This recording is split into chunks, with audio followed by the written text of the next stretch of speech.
மாணவ நண்பர்கள் அனைவருக்கும் வணக்கம். நான் உங்கள் பொன்வேல் பாண்டியன். இந்த பதிவில் நம்ம பார்க்க போகிறது ஜனவரி மாதம் 25ஆம் தேதிக்குரிய தினசரி நடப்பு நிகழ்வு நம்ம பார்க்க போகிறோம். ஆரம்பத்தில் நம்ம பார்க்கக்கூடியது ஃபஸ்ட்டு உள்ளடக்கம், சரிங்களா, இண்டெக்ஸ். ஓகேவா, நம்ம என்னெல்லாம் பார்க்க போகிறோம் அப்படின்னு சொல்லி பார்த்தீங்கன்னா ஒரு தலைப்பு செய்தி மாதிரி ஃபஸ்ட்டு என்ன பார்க்க போகிறோம் அப்படின்னா முக்கிய தினங்கள் வழக்கம் போல, அதுக்கப்புறம் செய்தியில் இடம்பெற்ற முக்கியமான ஒரு திட்டம் கலைஞர் கனவு இல்லம் திட்டம், அதை பார்க்க போகிறோம். அதுக்கப்புறம் ஐசிசி T20 உலகக்கோப்பை கிரிக்கெட் போட்டி, சரியா, அது என்னன்னு சொல்லி பார்க்க போகிறோம். அதுக்கப்புறம் டென்னிஸ் போட்டியில் ஒரு முக்கியமான நபர் உலக சாதனை படைச்சிருக்காங்க, என்ன சாதனை யார் அப்படிங்கிற செய்தி பார்க்க போகிறோம். அதுக்கப்புறம் ஐநா மனித உரிமைகள் சபை, அதில் இந்தியா இடம்பெற்றுள்ளது, அதோடைய சிறப்பு என்னன்னு சொல்லி பார்க்க போகிறோம். அதே மாதிரி மகப்பேறு விடுப்பு காலம் மத்திய மாநில அரசு பெண் ஊழியர்களுக்கு எத்தனை மாதங்கள், அந்த செய்தி பார்க்க போகிறோம். அதே மாதிரி சூப்பர் 6 கேள்விகள், நடுவில் போனஸ் கேள்விகளும் பார்க்க போகிறோம். மக்களை தொடர்ந்து ஃபாலோ பண்ணுங்கள். கண்டிப்பாக இந்த போட்டித் தேர்வுக்கு தேவையான எல்லா சிறப்பம்சங்களையும் நம்ம தொடர்ந்து தொகுத்து வழங்குவோம். நல்லா ஃபாலோ பண்ணிட்டு வாங்க, நோட்டு போட்டு எழுதிக்கோங்க, தேர்வில் வெற்றி பெறுங்கள். அவ்வளோதாம்மா. ஓகேவா, ஆரம்பிக்கலாம். ஃபஸ்ட்டு ஜனவரி 25 முக்கிய தினங்கள். ஓகேவா, ஜனவரி 25ல் ஃபஸ்ட்டு ரொம்ப முக்கியமான தினம் நம்முடைய தமிழ்நாடு அரசோட மொழிப்போர் தியாகிகள் தினம், சரிங்களா. அதாவது ஹிந்தி மொழிக்கு எதிர்ப்பு தெரிவித்து போராடி உயிர் நீத்த முக்கியமான நபர்கள் நிறைய பேர் இருந்தாலும் அதில் தாளமுத்து நடராஜன் மற்றும் சின்னச்சாமி, இந்த 3 நபர்கள் ரொம்ப முக்கியமானவங்க. இவங்களுடைய உயிர் தியாகத்தை கௌரவிக்கிற மாதிரி தமிழ்நாடு அரசானது மொழிப்போர் தியாகிகள் தினத்தை முதல் முறையாக 2025ஆம் ஆண்டில் கடைபிடிச்சாங்க. என்னைக்கு டேட்டில்? ஜனவரி 25ஆம் தேதியில், மறக்கக்கூடாது. அதே ஜனவரி 25ஆம் தேதி இந்தியாவில் தேசிய வாக்காளர் தினம்.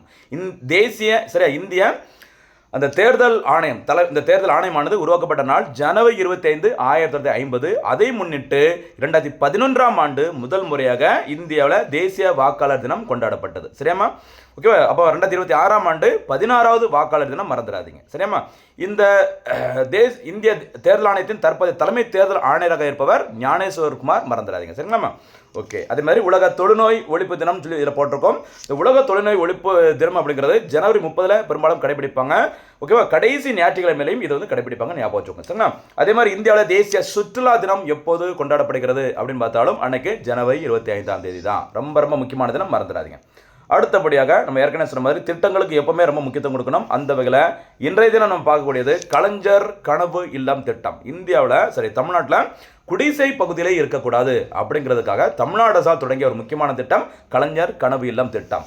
2024-25 பட்ஜெட்டில் அறிவிக்கப்பட்டு பிப்ரவரி 19, 2024 அன்று தான் இந்த திட்டம் முறைப்படி தொடங்கி வைக்கப்பட்டது. இந்த திட்டத்தின் நோக்கம் என்னன்னு சொல்லி பாருங்க, ஊரக பகுதி கிராமங்களில் குடிசை இல்லா தமிழகத்தை உருவாக்க வேண்டும். அதற்கு இலக்கு என்னன்னு சொல்லி பாருங்க, வரும் 2030ஆம் ஆண்டிற்குள் 8 லட்சம் காங்கிரீட் வீடுகளை கட்டி கொடுத்து தமிழ்நாட்டில் குடிசை பகுதியில் இருக்கக்கூடாது அப்படின்னு சொல்லிட்டு தான் இந்த திட்டத்தை தொடங்கி இருக்கிறாங்க. அப்போ எத்தனை லட்சம் வீடுகள்? 8 லட்சம் வீடுகள். இலக்கு ஆண்டு 2030, மறக்காதீங்க. இந்த திட்டத்திற்கு ஒதுக்கப்பட்ட அமௌண்ட் எவ்வளோ சொல்லி பாருங்க, 3500 கோடி ரூபாய். இதிலிருந்து ஒவ்வொரு வீட்டிற்கும் எவ்வளவு மானியம் வழங்கப்படுகிறது அப்படின்னு சொல்லி பார்த்தீங்கன்னா 3,50,000 ரூபாய் மானியமாக வழங்கப்படும். இந்த 3,50,000 ரூபாயில் 3,10,000 ரூபாய் கேஷாக அக்கௌண்ட்டில் போடுவாங்க. 40,000 ரூபாய் அந்த வீடு கட்டுவதற்கு தேவையான கட்டுமானங்களாக, இந்த கட்டுமான பொருட்களாக வழங்கப்படும், சரிங்களா. சரி, அதற்கான தகுதி என்னன்னு சொல்லி பார்த்தீங்கன்னா இந்த திட்டத்தை சேர்வதற்கு தனிப்பட்ட அந்த பயனாளர்கள் குறைந்தபட்சம் 360 சதுர அடி இந்த நிலத்தை, பட்டா நிலத்தை அவங்க பேரில் வச்சிருந்தாதான் இந்த திட்டத்தில் நம்ம அப்ளிகேஷனை போட முடியும், ஞாபகம் வச்சுக்கோங்க. இந்த 360 சதுர அடி கொண்ட அந்த இடத்துல 300 சதுர அடி கொண்ட காங்கிரீட் கூரையுடன் கூடிய வீடு கட்ட முடியும், மறக்கக்கூடாது. இந்த திட்டத்தை செயல்படுத்துவது ஊரக வளர்ச்சித்துறை தான் இந்த திட்டத்தை செயல்படுத்துகிறாங்க. அருமையான திட்டம் கலைஞர் கனவு இல்லம் திட்டம். 8 லட்சம் காங்கிரீட் வீடுகள், இலக்கு ஆண்டு 2030, ஒதுக்கப்பட்ட நிதி 3500 கோடி, ஒரு வீட்டுக்கு வழங்கப்படும் தொகை 3,50,000. அடுத்தபடியாக ஒரு விளையாட்டு செய்தி, ரொம்ப முக்கியமானது பாருங்கள். இன்டர்நேஷ்னல் லெவலில் ஒரு அரசியல் சம்மந்தப்பட்ட ஒரு விளையாட்டு பாருங்கள், அப்படி நடந்துட்டு இருக்குது. ஓகேவா, ஐசிசி T20 உலகக்கோப்பை கிரிக்கெட் போட்டி 2026. சரி, 2026ஆம் ஆண்டு 10வது T20 உலகக்கோப்பை கிரிக்கெட் போட்டி 2 நாடுகள் இணைந்து நடத்த போகிறாங்க. ஒன்று நம்மளுடைய இந்தியா, இன்னொன்று பார்த்தீங்கன்னா இலங்கை, சரிங்களா. மொத்த அணிகள் எத்தனை பேர் கலந்து கொள்ள போகிறாங்க அப்படின்னு பார்த்தீங்கன்னா மொத்தம் 20 அணிகள் இதை வந்து பார்ட்டிசிபேட் பண்ண போகிறாங்க. இதுக்கு முன்னாடி இலங்கையில் பார்த்தீங்கன்னா 2012ஆம் ஆண்டு T20 உலகக்கோப்பை நடைபெற்றுள்ளது. அதே மாதிரி இந்தியா தனியாக 2016ஆம் ஆண்டில் இந்த T20 வேர்ல்டு கப்பை நடத்திருக்கிறாங்க. தற்போது இந்த இலங்கையும் இந்தியாவும் இணைந்து நடத்த போகிறாங்க, சரிங்களா. சரி, 2 சிறப்புகள் பாருங்கள் இதில். ஒன்று இத்தாலிக்கும் கிரிக்கெட்டுக்கும் சம்பந்தமே இல்லாத மாதிரி இருக்கும். இந்த 2020 வேர்ல்டு கப்புக்கு முதல் முறையாக தகுதி பெற்றுள்ள அணி இந்த வருஷம் எதுன்னு பார்த்தீங்கன்னா இத்தாலி. மறக்கக்கூடாது, ஒரு முக்கியமான செய்தி. அடுத்து, வங்கதேச அணிக்கு பதிலாக ஸ்காட்லாந்து அணி பங்கேற்கும் என ஐசிசி அறிவிப்பு. சில பிரச்சனைகள் வந்ததுனால இந்தியாவிற்கு வங்கதேச அணி இந்த வேர்ல்டு கப்புக்கு வந்து நாங்கள் விளையாட மாட்டோம்னு சொல்லிட்டாங்க. அதனால் வங்கதேச அணிக்கு மாற்றாக ஸ்காட்லாந்து அணி பங்கேற்கும் அப்படின்னு சொல்லி யார் அறிவிச்சுக்கிறாங்க? இன்டர்நேஷனல் கிரிக்கெட் கவுன்சில் அறிவிச்சுக்கிறாங்க. இந்த 10வது 2020 வேர்ல்டு கப் வந்துட்டு ஃபைனல் மேட்ச் வந்து எங்கு நடைபெற உள்ளது அப்படிங்கிற செய்தியை பாருங்க. இறுதிப் போட்டி குஜராத் மாநிலம் அகமதாபாத்தில் உள்ள நரேந்திர மோடி கிரிக்கெட் மைதானத்தில் மார்ச் 8ஆம் தேதி 2026 அன்று நடைபெற உள்ளது. உலகின் மிகப்பெரிய கிரிக்கெட் மைதானம் நரேந்திர மோடி கிரிக்கெட் மைதானம். அங்கே தான் இந்த மேட்ச் வந்து நடக்க போகுது. எனக்கு டேட்டில் மார்ச் 8ஆம் தேதி சர்வதேச மகளிர் தினம். வேர்ல்டு கப்பு 2020 ஃபைனல் மேட்ச் நடக்க போகுது. சரிங்களா? இதுக்கு முன்னாடி 2023ஆம் ஆண்டு, சரிங்களா, 2023 நவம்பர் 19 ஆடவருக்கான ஒன் டே வேர்ல்டு கப்பு நடந்தது. November 19 international men's day. இப்போ நடக்க போகிற 2020 world cup international women's day, மறக்காதீங்க. சரிங்களா? இந்த 2020 வேர்ல்டு கப்பில் தற்போது நடப்பு சாம்பியனாக இருக்கும் அணி இந்தியா. ஓகேவா? வெஸ்ட் இண்டீஸ் மற்றும் அமெரிக்காவில் நடைபெற்றது 2024ஆம் ஆண்டு 9வது 2020 வேர்ல்டு கப்பு. அதில் ரோஹித் சர்மா தலைமையிலான இந்திய அணி சாம்பியன் பட்டத்தை வின் பண்ணியிருந்தாங்க. ஓகேவா? அடுத்த செய்தி போலாமா? இந்த ஐசிசி பற்றி லைட்டை பார்த்துட்டு போகலாம். ஐசிசினா international court of international criminal கோர்ட்டுன்னு ஒன்று இருக்குது நெதர்லாந்தில், தி ஹேக் அப்படிங்கிற இடத்துல. சரிங்களா? அது வந்து நீதிமன்றம், சர்வதேச நீதிமன்றம். இங்கே பார்க்குறது இன்டர்நேஷனல் கிரிக்கெட் கவுன்சில். ஓகேவா? இது வந்துட்டு ஸ்டார்டிங்கில் இம்பீரியல் கிரிக்கெட் கான்ஃபரன்ஸ் அப்படிங்கிற பேரில் 1909 ஆஸ்திரேலியா, இங்கிலாந்து, சரிங்களா, அது பிரிட்டிஷ், சவுத் ஆஃப்ரிக்கா இவங்கெல்லாம் சேர்ந்து தான் உருவாக்கியிருந்தாங்க. அதுக்கப்புறம் 1965 இன்டர்நேஷ்னல் கிரிக்கெட் கான்ஃபரன்ஸ் அப்படிங்கிற பேரில் இதை மாற்றிட்டு இப்போ இருக்கிற ஐசிசிங்கிற பேர் எப்போ வந்து அடாப்ட் பண்ணாங்க அப்படின்னு பார்த்தீங்கன்னா 1987. ஓகேவா? இந்த ஐசிசியோட ஹெட் குவார்ட்டர்ஸ் எங்கே இருக்குன்னு பார்த்தீங்கன்னா துபாயில் இருக்குது. 2005ஆம் ஆண்டு வரைக்கும் இதனுடைய ஹெட் குவார்ட்டர்ஸ் லண்டனில் இருந்தது. 2005 தான் இதனுடைய தலைமையிடத்தை துபாய்க்கு மாற்றிட்டாங்க. இந்த ஐசிசியின் தற்போது தலைவராக இருப்பவர் இந்தியாவை சேர்ந்த ஜெய்ஷா அவர்கள். அதே மாதிரி இதனுடைய சிஇஓவாக தற்போது இருப்பவர் சஞ்சய் குப்தா. மறக்காதீங்க. ஐசிசியின் அதிரடி நடவடிக்கை வங்கதேச நீக்கம், அதுதான் செய்தி. அதனால் ஐசிசியை பற்றி லைட்டாக தெரிஞ்சுக்கோங்க. அடுத்தபடியாக இன்னொரு விளையாட்டு செய்தி, ரொம்ப முக்கியமான ஒரு சரித்திர சாதனை நாயகன் பாருங்க. செர்பியாவின் ஓகேவா உலக புகழ்பெற்ற ஒரு டென்னிஸ் வீரர் தான் நோவக் ஜோகோவிச். என்ன சாதனைன்னு சொல்லி பாருங்க. கிராண்ட்ஸ்லாம் டென்னிஸ் போட்டி நமக்கு தெரிஞ்சிருக்கும். 4 வகையான கிராண்ட்ஸ்லாம் டென்னிஸ் போட்டிகள் இருக்குது. ஆஸ்திரேலிய open, French open, Wimbledon, US open. இந்த 4 கிராண்ட்ஸ்லாம் டென்னிஸ் போட்டிகளில் 400 வெற்றிகளை படைத்த உலகின் முதல் வீரர் அப்படிங்கிற உலக சாதனை படைச்சிருக்கிறாரு நோவக் ஜோகோவிச். அது ஒரு சாதனை. ஓகேவா?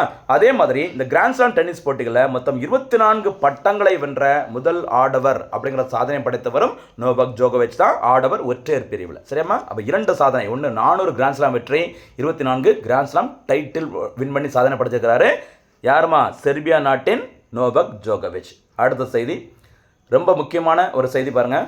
யுஎன்ஹெச்ஆர்சியில் இந்தியா, ஐநா மனித உரிமைகள் சபைன்னு சொல்லுவாங்க. இந்த ஐநா மனித உரிமைகள் சபைக்கு பார்த்தீங்கன்னா இந்தியா 7வது முறையாக உறுப்பினராக தேர்ந்தெடுக்கப்பட்டுள்ளது. இந்த ஐநா மனித உரிமைகள் சபையில் இருக்கிற அந்த உறுப்பினர்களின் மொத்த எண்ணிக்கை 47. இந்த 47 நாடுகளுக்கும் பதவிக்காலம் 3 ஆண்டுகள் இருக்கும். சரிங்களா? சரி, இதோட ஹெட் குவார்ட்டர்ஸ் எங்கே இருக்குன்னு பார்த்தீங்கன்னா சுவிட்சர்லாந்தின் ஜெனிவா நகரில் அமைந்துள்ளது.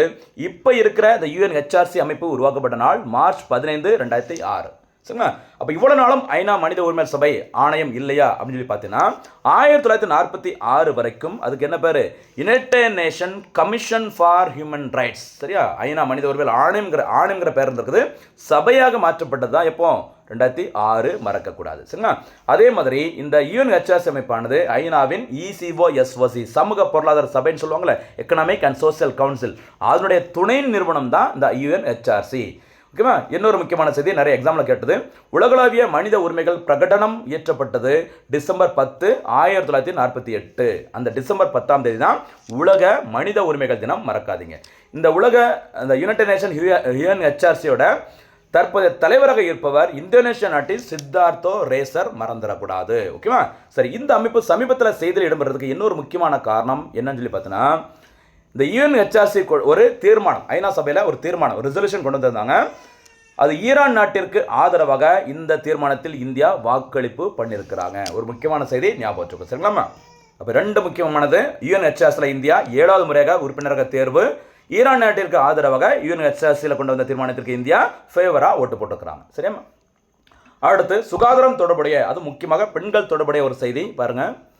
மகப்பேறு விடுப்பு காலம் மத்திய மாநில அரசு ஊழியர்களுக்கு எத்தனை நாட்கள் அதை நம்ம பார்க்க போகிறோம். பாருங்கள், தமிழ்நாட்டில் 1980ஆம் ஆண்டு சரி அப்போதைய முதலமைச்சர் யாருமா எம்ஜி ராமச்சந்திரன் சரி எம்ஜிஆர் அவர்கள் காலத்தில் 1980ஆம் ஆண்டு மகப்பேறு காலம் விடுப்பு காலம் ஊதியத்துடன் கூடிய விடுப்பு காலம் 3 மாதங்களாக இருந்தது. ஓகேவா? அதை 2011ஆம் ஆண்டில் 6 மாதங்களாக தமிழ்நாடு அரசு உயர்த்தியது. அப்போது முதலமைச்சராக இருந்தவர் செல்வி ஜெயலலிதா அம்மையார் அவர்கள். அதுக்கப்புறம் 2016ஆம் ஆண்டில் 6 மாதத்திலிருந்து 9 மாதங்களாக அந்த மகப்பேறு விடுப்பு காலம் உயர்த்தப்பட்டது. சரிங்களா? அதுக்கப்புறம் 2021 தற்போதைய டிஎம்கே கவர்மெண்ட் வந்துட்டு ஆட்சிக்கு வந்ததுக்கு அப்புறம் சரியா தற்போதைய முதலமைச்சர் மு.க. ஸ்டாலின் அவர்கள் இந்த மகப்பேறு விடுப்பு காலத்தினை 12 மாதங்களாக உயர்த்தி உத்தரவிட்டார். சரிங்களா? ஓகே, இந்த மகப்பேறு விடுப்பு காலங்கள் முதல் 2 குழந்தைகளுக்கு இந்த விடுப்பு பொருந்தும் அப்படின்னு சொல்லியிருந்தாங்க. ஓகேவா? இது தவிர குழந்தை பிறப்பின் போதே இருந்து பிறந்தாலும் 90 நாட்கள் பேறுகால விடுப்பு பெற தகுதி உடையவர் அப்படின்னு சொல்லியிருந்தாங்க. சரிங்களா? இது ஒரு செய்தி. இது வந்து தமிழ்நாடு அரசு தொடர்பானது. அதே மாதிரி மத்திய அரசு சென்ட்ரல் கவர்மெண்ட் எம்ப்ளாயிஸ் பார்த்தீங்கன்னா தனியார் நிறுவனங்களில் பணிபுரியும் பெண்களுக்கு இந்திய மகப்பேறு உதவி சட்டம் 1961 கீழ் 26 வாரங்கள் அல்லது சுமார் 6 மாதங்கள் 26 வாரம் அல்லது 6 மாதங்கள் தனியார் துறையில் வேலை பார்க்கும் அந்த பெண்களுக்கு ஊதியத்துடன் கூடிய விடுப்பு வழங்க வேண்டும் அப்படின்னு சொல்லிட்டு மத்திய அரசு சட்டம் சொல்லுது. ஓகேவா? இந்த விடுப்பு குழந்தை பிறப்பதற்கு முன்போ அல்லது குழந்தை பிறந்த பின்போ அவங்களுடைய வசதிக்கு தகுந்த மாதிரி அந்த விண்ணப்பம் செய்து நம்ம விடுமுறை அந்த லீவை வந்து வாங்கிக்கலாம். சம்பளத்துடன் கூடிய விடுப்பு. சரிங்களா?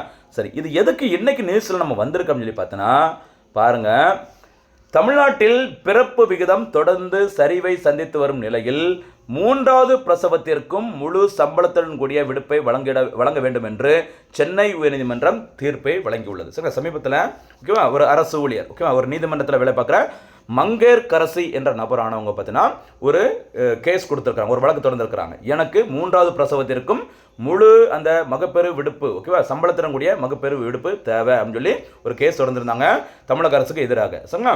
இந்த கேஸில் சென்னை உயர்நீதிமன்றம் ஆமாம் பெண்கள் பாவம் சரிங்களா இது தவிர தமிழ்நாட்டில் பிறப்பு விகிதம் தொடர்ந்து சரிவை சந்திச்சுட்டு இருக்குது. அதனால் 3வது பிரசவத்திற்கும் என்ன பண்ணுங்க நீங்கள் முழு சம்பளத்துடன் கூடிய விடுப்பை வழங்க வேண்டும் அப்படின்னு சொல்லிட்டு ஒரு அதிரடி தீர்ப்பை கொடுத்துருக்குறாங்க. சரிங்களாம்மா? அடுத்தபடியாக இன்றைய தினத்திற்கான சூப்பர் 6 கேள்விகள். முதல் சூப்பர் 6 கேள்வி, தேசிய வாக்காளர் தினம் எப்போது கொண்டாடப்படுகிறது? 2வது சூப்பர் 6 கேள்வி, எந்த ஆண்டிற்குள் குடிசையில்லா தமிழகத்தை உருவாக்க தமிழ்நாடு அரசு இலக்கு நிர்ணயித்துள்ளது? 3வது சூப்பர் 6 கேள்வி, அரசு பெண் ஊழியர்களுக்கு மகப்பேறு விடுப்பு காலம் எத்தனை மாதங்கள்? 4வது சூப்பர் 6 கேள்வி, 2026ஆம் ஆண்டிற்கான 2020 உலகக்கோப்பை போட்டிகளை எந்தெந்த நாடுகள் நடத்த போகிறாங்க? 5வது சூப்பர் 6 கேள்வி, UNHRC அமைப்பிற்கு இந்தியா எத்தனையாவது முறையாக உறுப்பினராக தேர்ந்தெடுக்கப்பட்டுள்ளது? அதுக்கப்புறம் இன்னொரு செய்தி ஓகேவா இது விடுபட்டுருச்சுமா, மதுரை காந்தி என்று அழைக்கப்படுபவர் யார்? மதுரை காந்தி என்று அழைக்கப்படும் நபர் நோட் பண்ணிக்கோங்க ஓகேவா சுப்பராமன் அவர்கள் தான் மதுரை காந்தி என்று அழைக்கப்படும் நபர். அந்த சுப்பராமன் அவர்களின் நினைவு தினம் ஜனவரி 25. இந்த நோட்ஸ் வந்து அதில் மிஸ் ஆயிருக்கு, சாரி. ஓகேவா? சரி, தொடர்ந்து ஃபுல்லாக நம்ம வீடியோ பாருங்கள், சப்போர்ட் பண்ணுங்கள். எல்லா கேள்விகளுக்கும் சிறப்பான முறையில் பதில் சொல்லுங்கள். கண்டிப்பாக அரசு பணியை நம்ம உறுதி செய்யலாம். மீண்டும் சந்திக்கலாம். நன்றி, வணக்கம்.